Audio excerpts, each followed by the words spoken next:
இன்னைக்கு நம்ம food Wars third எபிசோட தான் பார்க்க போறோம். எபிசோட ஓப்பனிங்ல நம்ம ஹீரோ மாதிரியே ஒரு டவுன் மாதிரியான ஏரியால இருந்துட்டு மெகுமின்னு ஒரு பொண்ணு அந்த குக்கிங் அகாடமில சேர்ந்திருக்கா போல. சோ அதனால இருக்கிற எல்லாருக்கும் பாய் பாய் எல்லாம் சொல்லிட்டு கண்டிப்பா நான் சாதிச்சுட்டு ஒரு பெரிய குக்கா தான் வருவேன்னு பயங்கர ப்ராமிஸ் எல்லாம் பண்ணிட்டு ட்ரெயின் ஏறி வரலாம். அப்ப அவகிட்ட ஒரு பேப்பர் மாதிரி இருக்குது. அதுல இந்த மாதிரி இந்த மெகுமி அப்படிங்கிற பொண்ணு எங்கேயாவது கிளாஸ்ல இல்ல எஃப் ரேங்க் வாங்கினா அப்படின்னா இவளை இந்த ஸ்கூலை விட்டு துரத்தி விட்டுரும் அப்படின்னு போட்டிருந்திருக்க. அவளுக்கு பக்கு பக்குன்னு இருக்கும். ஸ்கூலுக்கு போற முத நாள் இந்த அளவுக்கு எதிர்பார்ப்புகள் இருக்குன்னு சொல்லி பயங்கரமா பதறி போயிருவா. அதுக்கப்புறம் இந்த ஸ்கூல்ல இருக்கிற பசங்க எல்லாரும் அசம்பிளில நிக்கும் போது அந்த எரினா இருக்கிறாள். சோ அவதான் மிடில் ஸ்கூல் ஃபர்ஸ்ட் இயர் ரெப்ரசன்டேட்டிவா அந்த இடத்துல வந்து ஏதோ பேட்ஜ் எல்லாம் வாங்கிட்டு இருக்கிறாளா. இருக்கிற பசங்க எல்லாரும் தோடா அவதான் எரினாவாமா, பயங்கரமான ஆளாமா, அவரோட தாத்தா இருக்கிறாருல. சோ அவரு தான் அந்த ஸ்கூலோட டைரக்டர் ஆமா, அவரு இந்த அண்டர் வேர்ல்டு குக்கிங்கோட டான் ஆமா, கேள்விப்பட்டிருக்கேன் அப்படின்னு சொல்லி பயங்கரமா இதை பில்டப் எல்லாம் கொடுத்துட்டு இருப்பானுங்களா. அதுக்கப்புறம் எரினாவோட தாத்தாவும் வராரு. அவரை பார்த்தோன்னே ஐயோ இவரு டான் இல்ல டெவில் அப்படின்னு பயங்கரமா ரியாக்ஷன் கொடுத்துட்டு இருக்க. அவரு என்னன்னா பசங்களா நீங்களா இந்த ஸ்கூல்ல சேர்ந்திருக்கீங்க அப்படிங்கறது பயங்கர பெருமையா இருக்குது. இந்த மிடில் ஸ்கூல்ல நீங்க 3 வருஷம் படிக்க போறீங்கிற காரணத்துக்காகவே இந்த மிடில் ஸ்கூல்ல நீங்க பயங்கரமா எப்படி சாப்பாட ப்ரிப்பேர் பண்ணணும் அப்படின்னு சொல்லி எல்லாத்தையுமே கத்துக்குவீங்க. ரெசிபிக்கான லெக்சர்ஸ், உங்களுக்கு நியூட்ரிஷன்ஸ் பத்தியும், உங்களுக்கு இந்த ஃபுட்ட பத்தின தியரிஸையும், ஈவன் பப்ளிக் ஹெல்த் பத்தியும், இந்த சாப்பாடெல்லாம் சுத்தி இருக்கிற இந்த பிசினஸ், இது எல்லாத்தையுமே நீங்க கத்துக்கிட்டாவீங்க.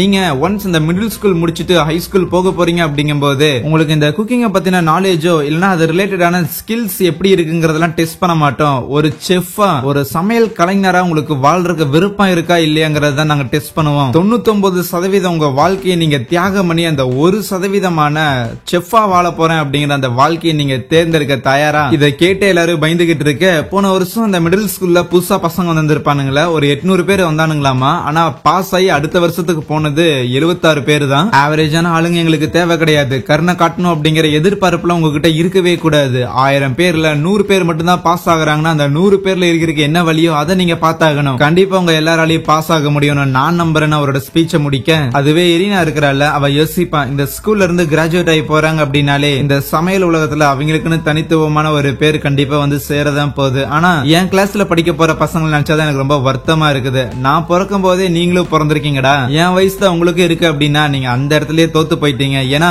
எப்படியோ என்ன தோக்கடிச்சு உங்களால முதல் பிளேஸ் வரவே முடியாது. உங்க எல்லாருக்கும் 2வது 3வது அந்த மாதிரியான இடங்கள் தான். எரினாவானா நான் தான் முதலிடம் எடுப்பேன் அப்படின்னு பயங்கரமா நினைச்சுக்கிட்டு இருப்பாளா. அப்ப ஸ்டேஜ்ல பார்த்தா அந்த மாதிரி ஓகே ஒரு புது பையன் நம்ம ஸ்கூலுக்கு வந்திருக்கான் அப்படின்னு சொல்லி இன்ட்ரோடியூஸ் பண்றாங்க. இதை கேட்ட எரினாவும் புது பையனா, ஓகே நேத்து ஒருத்தன் வந்தான் பறக்கா வெட்டி, அவனை துரத்தி விட்டேன், வேற யாரோ பாஸ் ஆயிருக்காங்க போலயே அப்படின்னு அவ யோசிக்க. ஆனா அங்க நின்னுட்டு நம்ம ஹீரோ தான் பேசிக்கிட்டு இருப்பான். அவளுக்கு பயங்கர ஷாக்கு. ஆனா நம்ம ஹீரோவும் சும்மா இல்லாம ஓகே கைஸ் இந்த ஸ்கூலுக்கு நான் புதுசா சேர்ந்திருக்கேன், அடுத்த 3 வருஷம் கூட தான் படிக்க போறேன் அப்படின்னு நினைச்சாலே மஜாவா இருக்குது. ஆனா என்ன பண்றது, எப்படி உங்க எல்லாரை விட நான் தான் அவுட் பெர்ஃபார்ம் பண்ணி டாப்ல இருக்க போறேன்னு சொல்லிட்டு போக, டே என்னடா பேசுற அப்படின்னு எல்லாரும் பயங்கர கான்ல இருப்பானுங்களா. நல்ல வேலை சொதப்பாம பேசிட்டோன்னு கீழே இறங்கி வந்தா அங்க எரினா இருப்பா. டே உன்ன யாரா சேர்த்தது, உன்னதான் நான் ஏற்கனவே துரத்தி விட்டேன்ல. இல்லம்மா அதோ இங்க பாருங்க ஒரு லெட்டர் வந்துச்சு, இதுதான் நான் கூப்பிட்டுச்சு அப்படின்னு சொல்லி காட்டும் போது இல்ல இது ஏதோ ஒரு தப்பா இருக்கும், சாப்பாடு நல்லா இல்ல நான் சொன்னல அப்படின்னு பயங்கரமா புலம்பிட்டு இருப்பா. கண்டிப்பா இந்த 3 வருஷம் இந்த மிடில் ஸ்கூல் ட்ரைனிங் உன்னால பாஸ் ஆகவே முடியாதுன்னு. அதுக்கு ஹீரோ என்னது இந்த 3 வருஷமா, எனக்கு 3 வயசு இருக்கும் போதே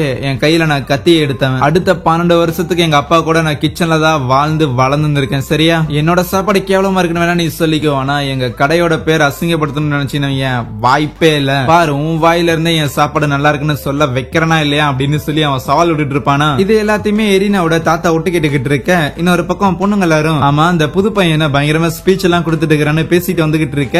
ஆமா மெகுமி எங்க போனன்னு தேடுவாங்களா. அந்த மெகுமிங்கிற பொண்ணு இருக்கிற ஓரமா வந்து உட்காந்துக்கிட்டு ஐயோ வந்த நாள் அன்னைக்கு காலெல்லாம் உதறது அப்படின்னு பார்த்தா இன்னைக்கு எவனோ ஒருத்த வந்துட்டு ஸ்டேஜ்ல என்ன பயங்கரமா பில்டப் எல்லாம் கொடுத்துட்டு இருக்கான். பாதியிலே என்னால ஓடி போக முடியாது, என்ன நம்பி ஏகப்பட்ட பேர் என்ன அனுப்பிச்சுட்டு இருந்திருக்காங்க. கண்டிப்பா அவங்க எல்லாரும் நம்பிக்கையும் காப்பாத்துற மாதிரியான ஒரு செஃப்பா மாறி ஆகணுமே. சரி விடு, அந்த ஃபர்ஸ்ட் இயர் பையன் கிட்ட என்னைக்கும் நெருங்காம இருக்கிறதே நல்லது அப்படின்னு அவ முடிவெடுப்பாளா. அதுக்கப்புறம் இந்த சமையல் கிளாஸுக்கு போயிருப்பாங்களா. அந்த இடத்துல ஹீரோ பயங்கர கூலா நின்னுகிட்டு வீட்டுல நான் சமையல் கத்துக்கிட்டதுக்கு அப்புறம் இது வரைக்கும் எவனும் எனக்கு சொல்லி கொடுத்தது இல்ல, சோ சொல்லி தர போறது எப்படி இருக்க போதும் அப்படின்னு யோசிச்சுட்டு இருக்கேன். அதே பக்கத்துல இருக்கிற பசங்க எல்லாரும் நம்ம ஹீரோ மேல செம்மையா எரிஞ்சு விழுந்துட்டு இருப்பானுங்களா. அப்ப அந்த மெகுமி பொண்ணு இருக்கிறாள், அவ பயந்துகிட்டு ஓரமா உட்காந்துக்கிட்டு இருப்பான். என்ன பாப்பா என்ன பண்றேன், உனக்கு என்ன பிரச்சனை அப்படின்னு ஹீரோ கேட்கும் போது ஐயோ இவன் வேற பக்கத்துல நிக்கிறானே. இல்ல லைட்டா பதட்டமா இருக்குன்னு சொல்லுவாளா. பதட்டமா எதுக்குன்னு கேட்கும் போது இல்ல நான் திருப்பி இன்னும் ஒரு கிரேட் வாங்கினா கூட இந்த ஸ்கூல் விட்டு போயிருவாங்க போது, ஓ என்னமோ பெரிய எலைட் ஸ்கூல்னு சொன்னாங்க, இந்த மாதிரியான மக்க பசங்க கூட இருக்கிறாங்களான்னு கேட்க அவளுக்கு வெந்த புண்ணுல வேலை பாய்ச்சற மாதிரி இருக்கும். அதுக்கப்புறம் அந்த இடத்துக்கு வாத்தியார் ஒருத்தன் வருவானா. அவன் ஒரு பிரெஞ்சு வாத்தியாராமா. உங்களுக்கு என்ன மாதிரியான எக்ஸ்பீரியன்ஸ் இருக்கு, நீங்க எந்த இடத்துல இருந்து வந்திருக்கீங்க அப்படிங்கறது எதுவுமே எனக்கு தேவை கிடையாது. உங்க சாப்பாடு அது ருசியா இருந்தாகணும். உங்களோட சாப்பாடு ஏ கிரேட் வாங்கல சாப்பிடல அப்படின்னா பி கிரேட்லாம் கிடையாது, டைரக்டா இ கிரேட் தான் உங்களுக்கு. அதனால பார்த்து ஒழுங்கா இருந்துக்கோ அப்படிங்கும் போது அந்த மெகுமிங்கிற பொண்ணு பயங்கரமா பயந்துகிட்டு இருப்பா. ஐயோ அந்த ஆள் யாரு தெரியுமாயா, போன வருஷம் ஒரு கம்ப்ளீட்டா ஒரு கிளாஸ்ல இருக்கிற 50 பேருக்கும் எல்லாத்துக்கும் சேர்த்து அவன் வந்து இ கிரேட் போட்டுட்டு ஃபெயில் ஆகி போட்டான். இவ்வளவு பெரிய எலைட் ஸ்கூல்ல இருக்கிற டீச்சர்ஸ்லயே வந்து இவன் தான் இருக்கல ஸ்ட்ரிக்டான ஒரு ஆள் தெரியுமா. அவருக்கான நிக்நேம் என்ன தெரியுமா, சிரிக்காத சமையல்காரன். முடிஞ்சு போ அப்படின்னு பயங்கரமா பயந்துகிட்டு இருப்பான். அதுக்கப்புறம் சில ரெசிபி எல்லாத்தையும் அங்க போர்டுல எழுதி போட்டு உங்களுக்கு 2 மணி நேரம் டைம் இருக்குது, ஒழுங்கா இது சமைச்சு வைங்கன்னு சொல்ல இருக்கிற எல்லாரும் சமைக்க போயிடுறாங்க. அந்த மெகுமி பொண்ணு ஓகே விடு, எப்படி ஹீரோ பயங்கர கான்பிடண்டா இருக்கிறான், அவனால சமைக்க முடியும் அப்படின்னு நம்பிக்கிட்டு இருக்கேன். என்ன சாப்பாடு பேரே வாயில் நுழையலன்னு பாத்துட்டு இருப்பானா. ஏன் அதுக்கு முன்னாடி அதை சமைச்சது இல்லையா, கேள்வி கூட பட்டது இல்ல, வா இருந்தாலும் பாத்துக்கலாம் அப்படின்னு ஜாலியா விசில் அடிச்சு நின்னுகிட்டு இருப்பானா. இருக்கிற எல்லாரும் அவனை சமகான்ல பாத்துட்டு இருப்பாங்க. மெகுமியும் சமைக்க ஆரம்பிக்கிறான். ஓகே ஓகே இன்னும் ஒரு 40 நிமிஷம் இதை வேக விட்டா போதும் அப்படின்னு அவன் நினைச்சுக்கிட்டு இருக்கேன். நம்ம ஹீரோவும் மெகுமி இங்க பாத்தியா ஏகப்பட்ட இன்கிரீடியன்ட் இருக்கு அப்படின்னு சொல்லி அதெல்லாம் பார்த்து ஆச்சரியமாக்கிட்டு இருப்பான். அந்த மெகுமி மத்த வேலையெல்லாம் பாத்துக்கிட்டு இருக்கும் போது அப்ப ஹீரோ அந்த மெகுமியோட டப்பாவை பார்த்துட்டு ஆமா ஏன் இத ப்ராப்பரா நீ மூட்லன்னு கேட்பானா. இல்லையே ப்ராப்பரா தான் நான் மூட்னு அதை ஓபன் பண்ணி பார்த்தா உள்ள யாரோ உப்பு கொட்டி இருந்திருப்பாங்க. சோ அங்க இருக்கிற 2 பசங்க தான் அப்படின்னு ஹீரோக்கு தெரியுது. அவ பயங்கரமா பயந்து போனவளோ ஐயோ இப்ப என்ன திருப்பி அதை பண்ணி ஆகணுமா, 30 நிமிஷம் தானே டைம் இருக்குது, எப்படி நான் பண்றது, இருக்கிற எல்லாருமே நான் கண்டிப்பா பாஸ் ஆகி வருவேன் அப்படின்னு நம்பிக்கையோட இருந்தாங்க. ஆனா எல்லாமே முடிஞ்சிச்சு, அம்மா நான் தோத்துட்டேன் அப்படின்னு அவ ஃபீல் பண்ணும்போது ஹீரோவும் சமைக்கிறதுக்கான பொருள் எல்லாம் கொண்டு வந்துட்டு என்னமா குழம்பி முடிச்சிட்டியா சமைக்க ஆரம்பிப்போமான்னு கேட்க. ஆனா நமக்கு நேரம் இல்லையே. பாப்பா நேரம் இல்லைன்னா புலம்ப கூடாது, நம்ம எல்லாருமே செஃப், அதனால சாப்பாடு என்னன்னாலும் சரி ப்ராப்பரான டைமுக்குள்ள டெலிவரி ஆகணும்ல அப்படின்ட்டு பயங்கரமா சமைக்க ஆரம்பிக்க. சில பேர் சமைச்சு முடிச்சு ஏற்கனவே அந்த இடத்துல பாஸ் ஆகிட்டு இருக்கிறானுங்களா. நம்ம மெகுமியோட சாப்பாடுல உப்பு கொட்டினானுங்கல்ல அந்த பசங்களும் எப்படியும் நம்ம ஹீரோவாலையும் அந்த மெகுமியால எதுவுமே பண்ண முடியாது, நம்ம சாப்பாடை சீக்கிரம் சமைச்சு கொண்டு போவோம் அப்படின்னு பாத்துட்டு இருக்கேன். அவங்களுக்கு முன்னாடியே நம்ம ஹீரோ சாப்பாடை சமைச்சு எடுத்துட்டு போவானா. வாத்தியாருமே அந்த மீட் மேல அவரோட ஃபோர்க்கை எடுத்து வைக்க அது அந்த அளவுக்கு அருமையா வெந்திருக்கும். அவராலே நம்ப முடியல, நீங்க ஏற்கனவே ப்ரிப்பேர் பண்ண சாப்பாடை கீழே கொட்டிட்டு தானே புதுசா ரெடி பண்ணீங்க, எப்படி இந்த டைமுக்குள்ள இந்த அளவுக்கு இதை வேக வச்சீங்கன்னு கேட்க. நான் தேனை யூஸ் பண்ணேன்னு சொல்லுவான். ஓ தேனை யூஸ் பண்ணிருக்கே அதனால தான் அந்த அளவுக்கு வெந்திருக்குன்னு அந்த வாத்தியாருக்கு புரியுது. அந்த மெகுமியுமே எப்படி தேனை யூஸ் பண்ணலாங்கிற ஐடியா உனக்கு வந்துச்சுன்னு கேட்கும்போது அதுவா நான் சின்ன பையனா இருக்கும்போது இந்த பைனாப்பிள் இருக்கும் பாத்தியா அண்ணாச்சி பழம், சோ அதை வந்து மீட் மேல பயன்படுத்தினா மீட் இனிமே பயங்கரமா வேகும்னு கேள்விப்பட்டிருக்கேன். ஆனா அந்த டைம்ல மார்க்கெட்லாம் போய் வாங்கிட்டு இருக்க முடியாது, நான் ரொம்ப பொடி குஞ்சான். சோ அதனால வீட்டுல இருக்கிற வேற என்னென்ன ஸ்வீட்டான பொருட்களை பயன்படுத்தலாங்க போதுதான் ஹனியை ட்ரை பண்ணி பார்த்தேன். சூப்பரா இருந்துச்சு, இந்த இடத்துல அது பக்காவா ஒர்க் அவுட் ஆயிருக்குமா. அந்த வாத்தியாரா இருக்கட்டும் மெகுமியா இருக்கட்டும் 2 பேரும் அதை எடுத்து சாப்பிட்டு அப்படியே பயங்கரமா ஓ